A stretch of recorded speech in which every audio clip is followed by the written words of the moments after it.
What up? What up? Hey, everyone. Welcome to Biztainment Weekly, your weekly show for all things business and all things entertainment in business. Usually business is pretty funny if you let it. Everybody likes it to be serious. I try to make it funny. Anyways, hey, I'm Scott Janney.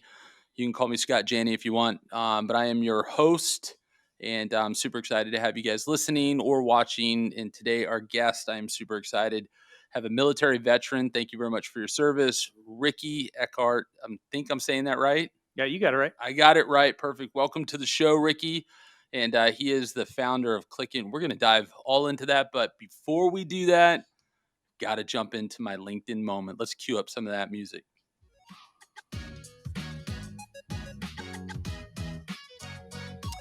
All right. So if you don't know about LinkedIn Moment, let me share it with you. We like to bring positive LinkedIn posts to the show. If you don't want your post shared on this podcast and you like to post positive things, then do me a favor, don't be my friend. But if you do, stay my friend. You never know. I may post something about you. But check this out, Sports Illustrated magazine. So, I do such a bad job at this. Our sponsor, Magazine Jukebox, digital magazine rack for commercial spaces. So Sports Illustrated, we're still waiting on you to, respond to our email. But Sports Illustrated, they have a Ninja Warrior competitions are heating up across the country. And so is the battle over the sports future. This is great news for my son. My son's 7 years old, and he is all about that Ninja Warrior life. He lives it, breathes it. He just got promoted to, I think it's Yellow Ninja now, and he loves this stuff. So I agree with you, Sports Illustrated. It is heating up. These kids are loving it. Gives them good role models. Gives them something to do that's outside the house and keeps them healthy. So I love it. Great post. Thank you very much. Let's go on to the next one. I think we're doing 3. So we got 3 different posts today. So check this out. So this is Regis Corporation. Now, why would I want to bring up Regis? Oh, that's right. Supercuts. Waiting on you to respond to us at Magazine Jukebox. Just kidding. Not really. Okay, so look, they had this great post. It says, for the 3rd year in a row, Regis made the Minnesota's Census of Women Incorporate Leadership Honor Roll for having representation of women on our board of directors at 29% or better. It goes on a little bit further than that, but that is incredible. Good job. I 100% support that. My wife is a CEO, boss lady, and I just love it. Let's roll to that last post now. Great job, Regis. 1, 2, 3, 4. Panera Bread. Love Panera Bread. A little expensive, but really good food. So, Cindy, I'm not even going to try to butcher your last name here, but you'll see it on the post. She posted as a co-lead of the Business Resource Group, BRG, Panera salute alongside Daniel Cook and Michael Rivera.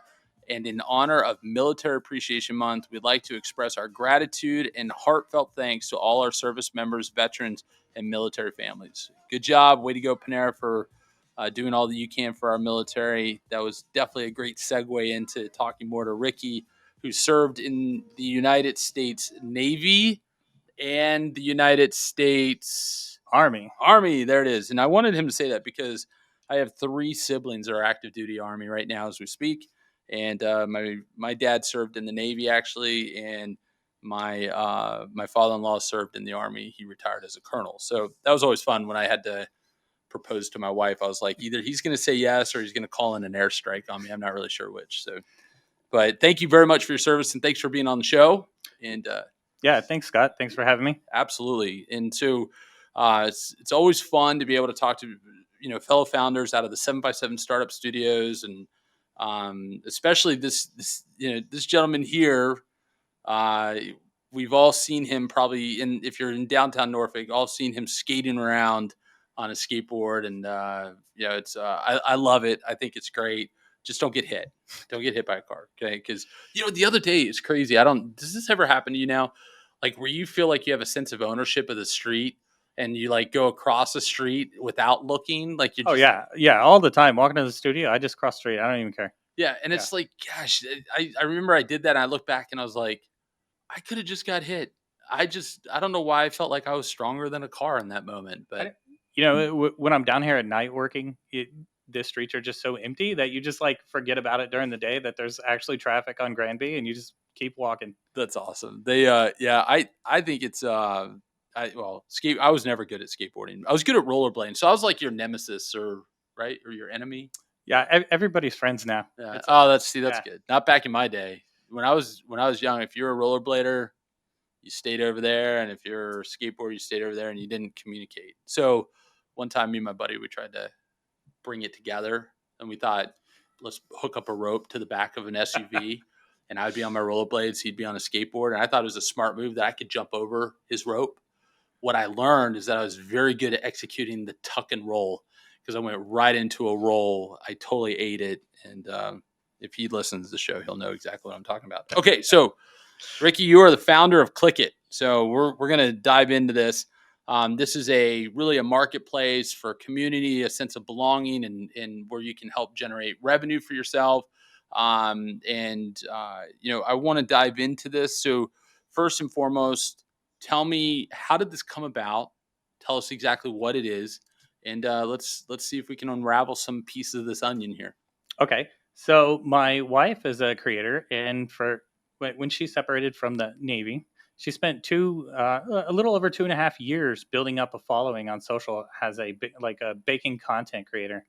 And she put in more than 40 hours a week, every single day, grinding away to try to get some traction, to be, social media manager, content producer, or even a baker. She did that for free. So some of this is from democratizing, being able to earn with what you love and what you love doing. And then the flip side, like I'm into everything. I'm a multi-passionate individual. So everything from like I'm in the Facebook groups buying and selling, for skating, yo-yos, like all kinds of crazy stuff. So it brings together, the problem that Kiri faced, which is less than 3% of creators earn more than $400 annually. Wow. So we have, from TikTok to Instagram, Facebook, everybody's putting it out. Nobody's earning on it. So what Click It does is it allows you to earn up to 30x more revenue by starting your own social marketplace. So it brings together the best pieces of your social and the marketplaces where your communities interact, and then you're at the helm of it. So it's for you, for your community, and the retailers and brands that empower you to earn more revenue. That's awesome because people today, first of all, we all always hear about this like side hustle, and maybe it's someone who doesn't, maybe somebody has that really secure job that they do in fact love, but they want to make some side money, or they want to do the side hustle.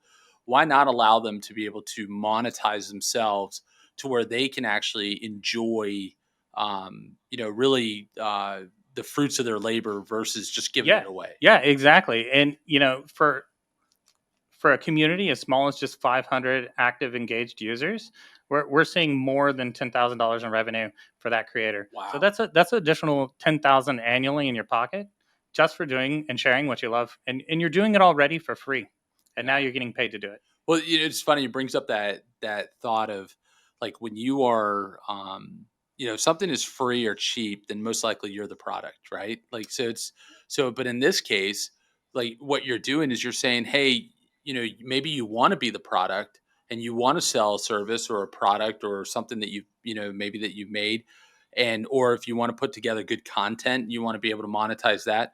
Why shouldn't you be able to do that? Yeah. So yes, if a product is free, you're normally the product. But in here, you're seeing what you want to see and what you want your community to see. So it's not any retailer and brand running an ad against you. It's not anything goes in the marketplace with resellers, right?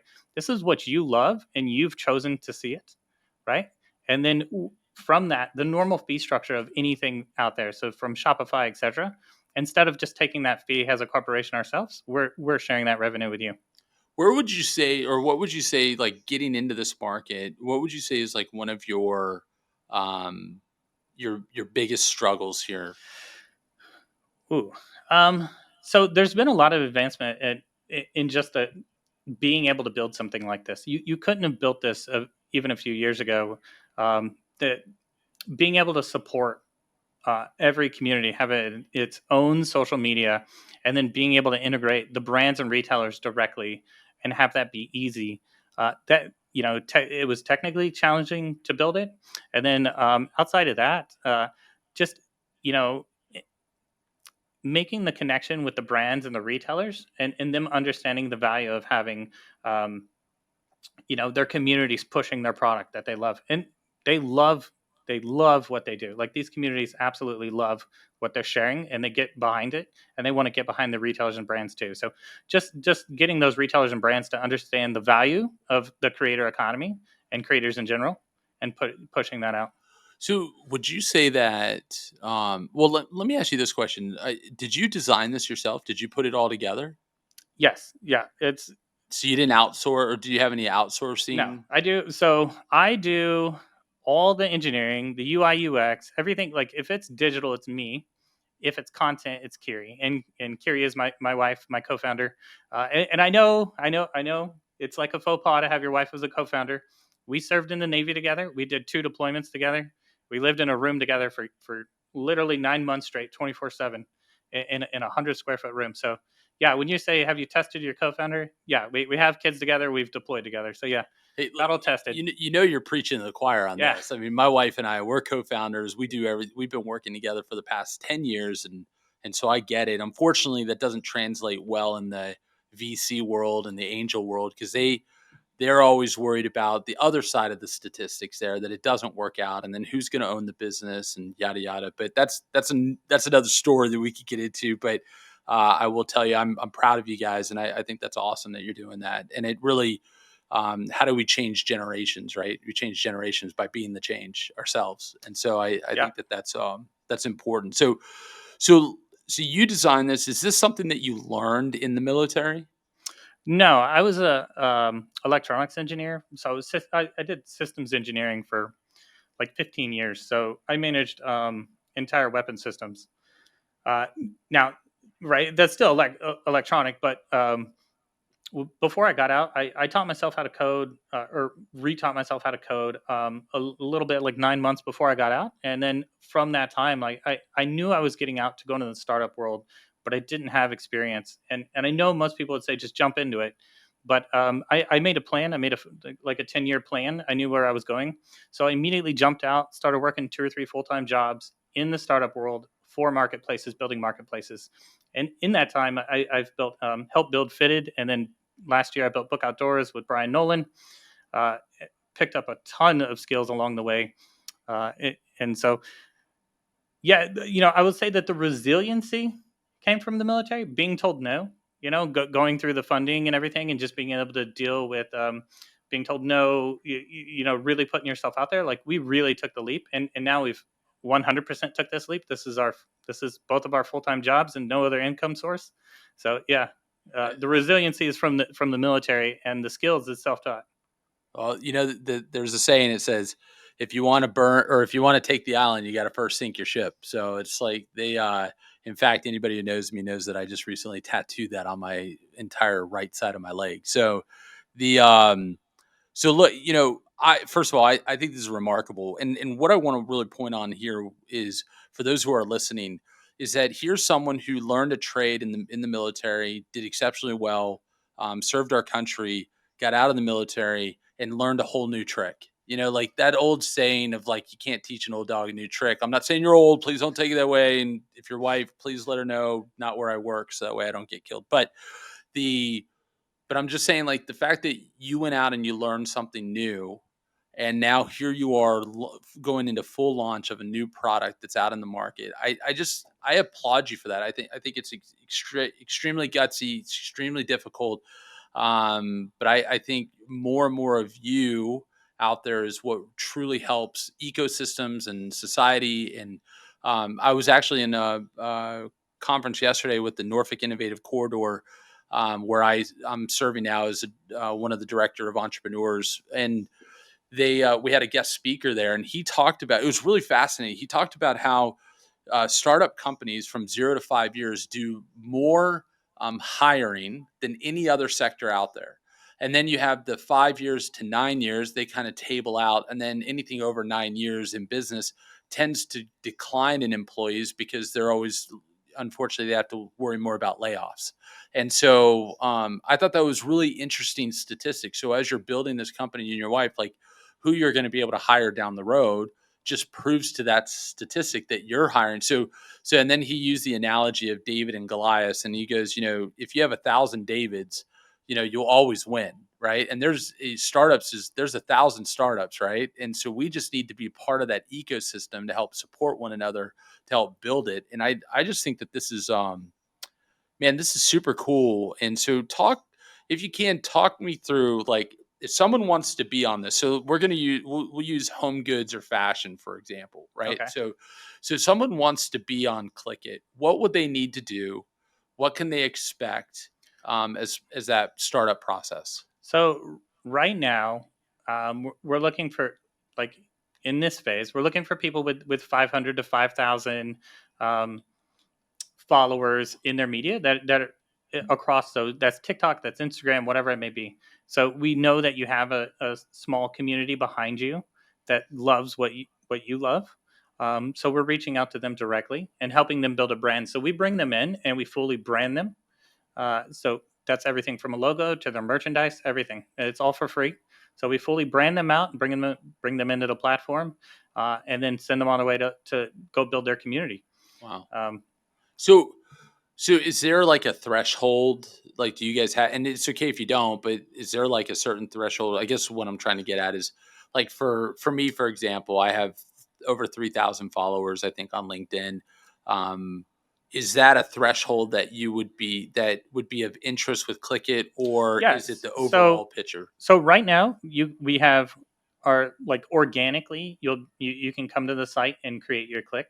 And the only thing that, like, that's a private click. So if you organically create one, it's going to be private. You can invite all your community and it's all the same thing. And then the inorganic is us going out and finding the creators and building brands around them. So we have both paths. And then, and on the organic side, we've partnered with Sophie Wheeler. So she'll come in and build your branding for you on that inorganic side and get you to the point where you can come in and actually be promoted on our landing page as a full brand. Interesting. Total random question here, but has your wife been in the studios? Have I don't know if I've Uh, met her. so maybe, yeah, let's dig into that a little bit. So she also got out, had no idea how to do social, dug into that, has been absolutely successful, grew 3 brands to over 100,000 followers Wow. on 3 brands, did Holy branding deals with smokes. Amaretti. Of course, in the 757 studio, she's come out, promoted Crunchy Hydration and others in the studio. And then, of course, her personal following. She has over 40,000 followers that are all baking. So she doesn't grow giant followings, she grows curated followings. So Interesting. 40,000 bakers on her page, and she's been super successful with that. So she's been around the studio. She does content work for all the brands in Norfolk. So she worked for Jollity Co., like I said, Crunchy Hydration and others. Yeah. That's awesome. I didn't know that. So that's you learn something new every day. I mean, to to be that focused and to be able to get that kind of traction is super impressive. So hopefully she listens to this and she knows that I'm saying Yeah. super impressive. So Very impressive. what's impressive is that a day ago, wealth management firm here in Norfolk reached out, needed a thousand cookies tomorrow, and she just made 1,000 cookies overnight. So, like, Hey, she's not normally, she doesn't do things like that. She's a content creator right. from, but yeah, she Did took. you guys have to like force your AC down since your oven was going to be burning through the night? Oh my god, yeah, she's still going strong. Oh man, that's awesome. I know my wife, she was doing, it was like one of the kids' birthday or something. And she was actually, no, it was my birthday. Actually, yeah, it was my birthday. And so she was talking about like cooking, and it was supposed to be like 80 degrees that day. And while we have, a nice oven and doesn't like blast the house by any means, I remember telling her, I was like, no, we're going to cater this because you're going to have to run that oven all day. And with the doors opening and shutting, I'm trying to keep the AC down in the house for everybody. So that was, so I understand, the cooking woes, but that is impressive. That's super impressive. So if there's, so tell me, Ricky, what's an ideal client for you? As this gets out there, who are the people that you want to meet? to tomorrow, who's someone that would be a good, be someone good for you and your company? Okay, so we see everything from the small creators that want to build good solid brand followings and love their community, to everything like a Gary Vaynerchuk coming in with VFriends and having a VFriends community um, that's passionate. So in that term, like we want brands too to come build clicks, and those brands pick up the secondary market share as well. So it really it brings them in one consolidated spot to both buy, sell, share, trade everything from the primary market and the secondary market for brands. So brands we would like to work with is things that have great communities behind them. So everything from like anthropology to like a Gary V is what we look at. And when we say we integrate brands and retailers, we're integrating with the small businesses in your communities that push what you love forward. Yeah, it's funny you mentioned Gary Vee. I like Gary Vee. But I have noticed like he's tippered back on his pejorative language quite a bit. He had so Gary Vee had like someone that at his scale, you have to be careful what you push, like NFTs, right? So, and he said that right if you've watched Gary Vee for a while, you know that he was huge into collectibles and cards, and you really have to be careful about the dynamics of driving the market because you said so, right? And that's something we're cognizant about. So some other platforms where they focus on the alternative investments of like say collectibles, where we have collectible marketplaces, we're focused on your emotional connection and like really caring about what it is. And the monetary piece is a side effect of that. Not focusing on how much something is worth, it's that you really actually enjoy it and love it. So we're cognizant of that, of like as we bring in influencers, that they're not pushing a false narrative in their market spaces. Interesting. That's I find that to be awfully almost in a way like ironic, right? Like you're going to bring someone in who's influencing, that's what they do, but then you're going to be able to tell the influencer like, "Hey, that's not right, so we're not going to go down that road." And then if they want to be on the platform, they got to listen. They got, and so but they're also seeing to that note, they're also seeing a lot of that shifting with TikTok and everything else too. It's like if you want Yeah. to play, you got to pay. Yeah, so we have community guidelines, and that's just to keep you on the rails of being a happy, healthy marketplace. Mhm. We really value uh, PG-13 feeds, right? Yep. So, my wife being a creator, we know the woes of trust and safety, and we've built that into the platform. So, we want really healthy engagement in all the channels and in the marketplace. And there's a lot of things we don't allow.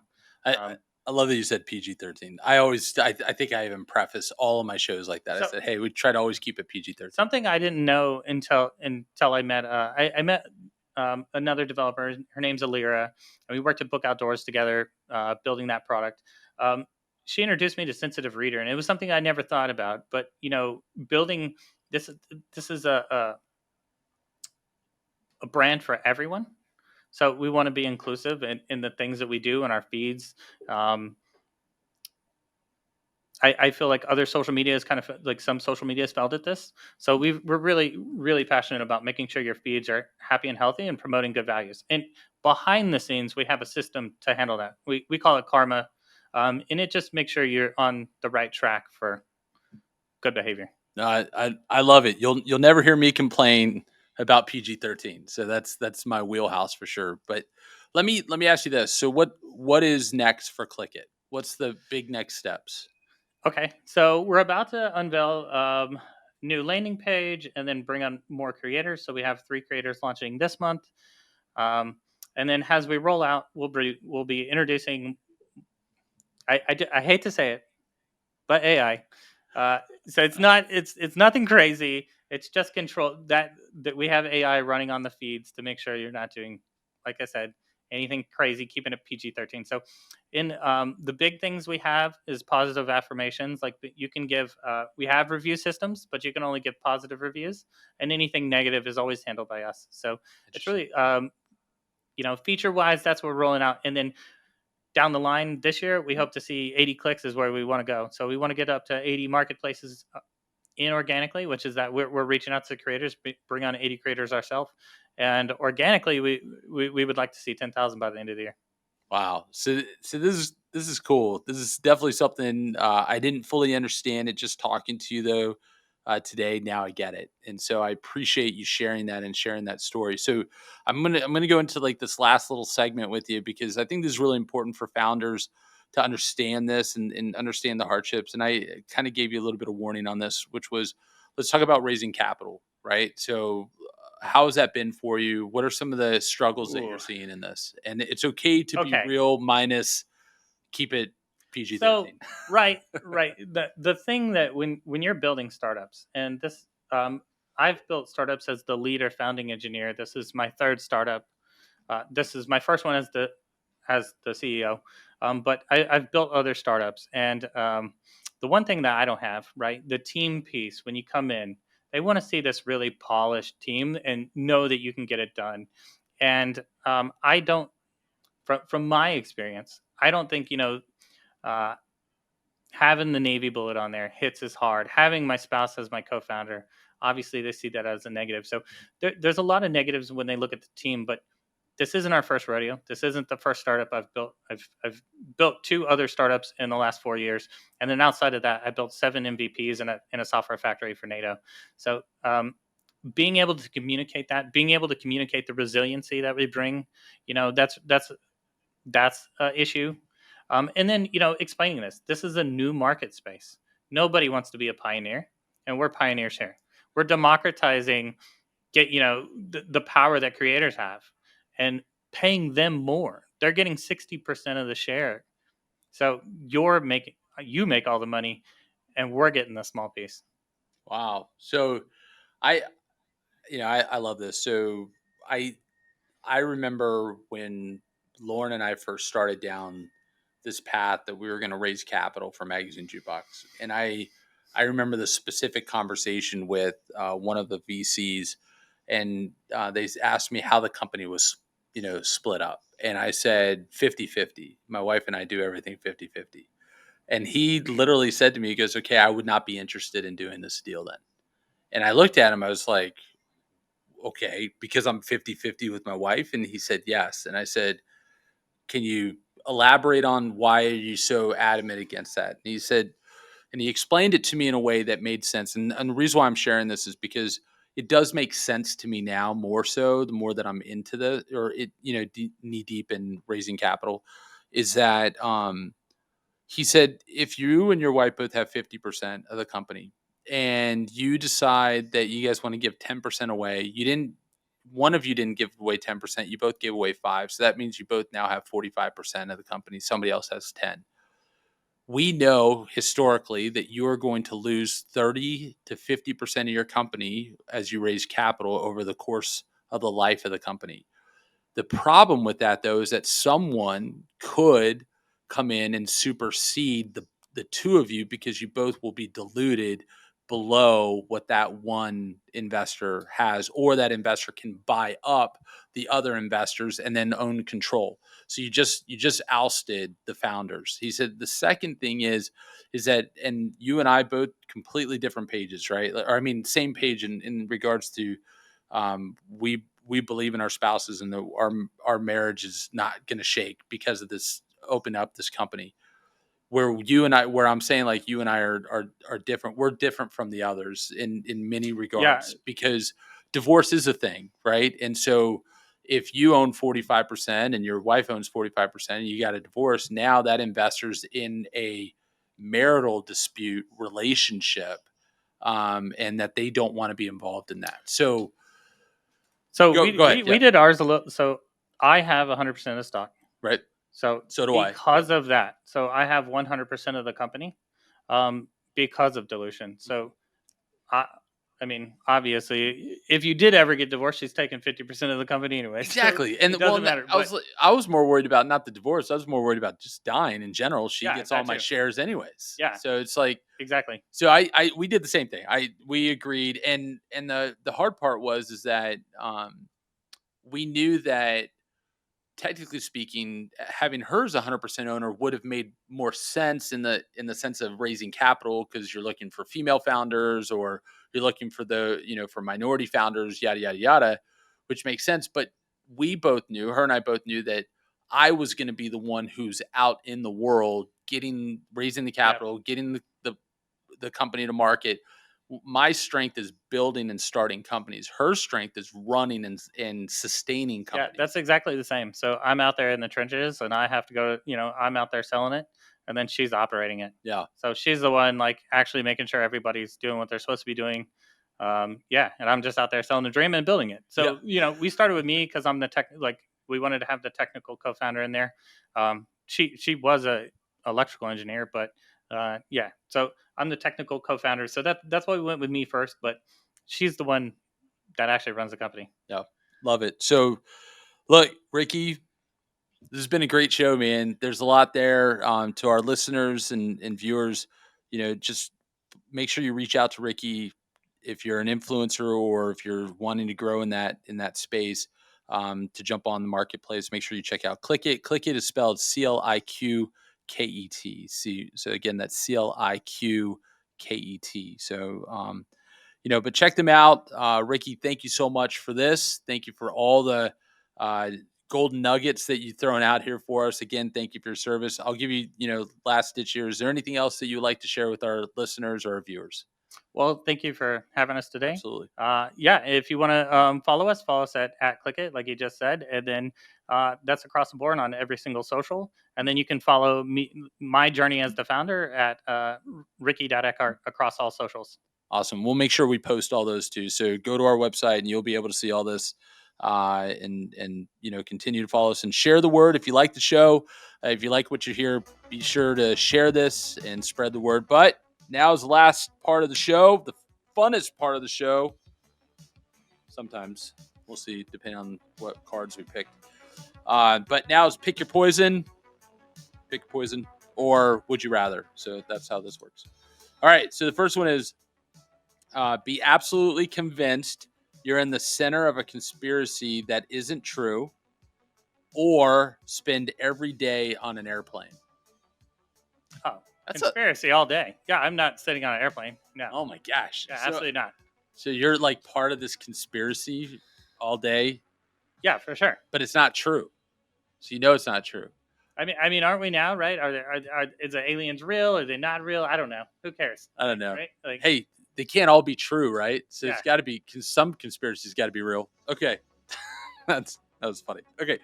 All right. So here's the next one. Ready? I love this one. Okay. Only be able to read out loud.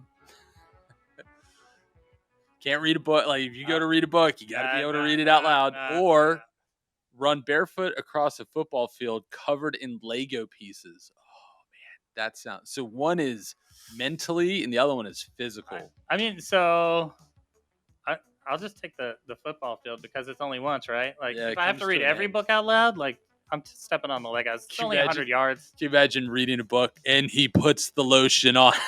Yeah, no. Oh my gosh, horrible. I'm taking the Legos any day. It's 100 yards. I can get through it. It's fine. Oh man, that would be brutal. All right. Well, hey, Ricky, you've been a great guest. Thank you so much, man, for being part of the show. We look forward to watching and seeing all your success and whatever we can do for you, man. We're here to help. So thank you very much. Yeah, thank you. All right, everybody. Thanks again for tuning in to Biztainment Weekly. Again, I'm your host. I'm your Scott. Your host. I'm your host. Whatever. Anyways, I'm your host, Scott Janney. Thank you so much. Biztainmentweekly.com is our website. Thanks for listening. See ya.